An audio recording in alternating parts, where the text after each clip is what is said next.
One of the questions I ask most of the participants in my workshops is, where do you want to see your children when they are 25 or 30 years old? Or how do you want to see your children when they are 25 or 30 years old? And the answers that I get are absolutely similar from across places and across parents. And the answers that I get is, I want to see my child as a happy person. He or she should be loving and be loved by people. They should have good relationships. They should be able to make good decisions. They should be independent. They should be responsible, and they should be financially stable. Now, when the intention of all parents are the same, what happens along the course of their lives?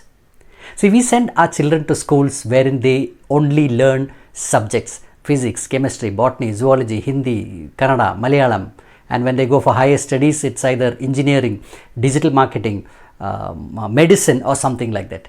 And parents, when they interact with their children, they only speak about academics. How much did you score? Whom did you meet? Are you with the right company? Right? Are you scoring good? Will you get good marks in 10th? If you don't get good marks in 10th, you will not get into a good college. If you don't get into a good college, you will not get into a good job. And if you don't get into a good job, you will not be paid, you will not get a good salary. And if you don't get a good salary, you will not be happy. This is the logic that most of the people speak. But understand this, when your intention is to see your child happy, then you should depict happiness in everything that you do. You should be happy, living happily with your spouse, and your relationship with your children should be extremely happy.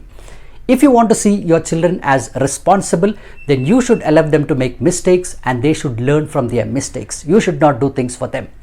If you want to see them as good decision makers, then you should give them choices and they should be able to take the choices and then have consequences on their own.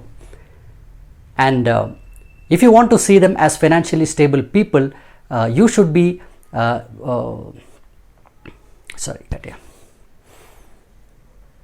And if you want to see them as financially stable people, then you should allow them to do things that they like and then find a job that they find is enriching their lives. But if you are only transacting with them and saying, how much marks did you score? How much, what did you learn today? Are you going to get into the best college? Are you in the top 95 or 100 percentile? Then your children will move away from you.